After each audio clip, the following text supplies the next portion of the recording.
மாவட்ட ஆட்சியர் அலுவலகம் முன்பு மேல்நிலை தொட்டி இயக்குபவர்கள், தூய்மை பணியாளர்கள், தூய்மை பாரத இயக்க மாவட்ட, வட்டார ஒருங்கிணைப்பாளர்கள், சுகாதார ஊக்கூர்கள், கணினி இயக்குபவர்கள், பள்ளி தூய்மை பணியாளர்கள், தற்காலிக மேல்நிலை தொட்டி இயக்குபவர்களுக்காக ஏற்றுக்கொண்ட கோரிக்கைகளுக்கு அரசாணை வழங்க வேண்டும் உள்ளிட்ட கோரிக்கைகளை வலியுறுத்தி தமிழகத்தை கண்டித்து கவன ஈர்ப்பு ஆர்ப்பாட்டம் நடைபெற்றது.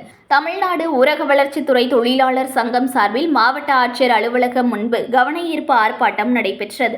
எங்கள் சங்கத்தோடு நடத்திய பேச்சுவார்த்தையில் மேல்நிலை தொட்டி இயக்குபவர்கள், தூய்மை பணியாளர்கள், தூய்மை பாரத இயக்க மாவட்ட, வட்டார ஒருங்கிணைப்பாளர்கள், சுகாதார ஊக்கூர்கள், கணினி இயக்குபவர்கள், பள்ளி தூய்மை பணியாளர்கள், தற்காலிக மேல்நிலை தொட்டி இயக்குபவர்களுக்காக ஏற்றுக்கொண்ட கோரிக்கைகளுக்கு அரசாணை வழங்க வேண்டும். பள்ளி தூய்மை பணியாளர்கள், தற்காலிக மேல்நிலை தொட்டி இயக்குபவர்களுக்கும் உயிர் வாழ ஊதியம் வழங்க வேண்டும்.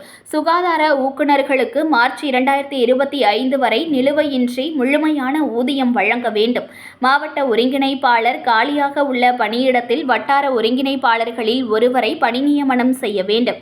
கணினி இயக்குபவர்களுக்கு சம வேலைக்கு சம ஊதியம் என்கின்ற அடிப்படையில் ஊதியம் ரூபாய் 20,000 மாத சம்பளமாக வழங்க வேண்டும் உள்ளிட்ட கோரிக்கைகளை வலியுறுத்தி மாவட்ட செயலாளர் தமிழ்மலர் தலைமையில் நடைபெற்ற இந்த கவன ஈர்ப்பு ஆர்ப்பாட்டத்தில் சங்க கௌரவ தலைவர் ஸ்ரீனிவாசன், AETUC மாவட்ட பொதுச் செயலாளர் ராமன், மாவட்ட தலைவர் ராஜமோகன், மாவட்ட பொருளாளர், துணை செயலாளர் உள்ளிட்ட நிர்வாகிகள், ஊழியர்கள் என ஏராளமானோர் கலந்து கொண்டு கோரிக்கைகளை வலியுறுத்தி தமிழக அரசை கண்டித்து கண்டன உரையாற்றியும் கண்டன கோஷங்களையும் எழுப்பினர்.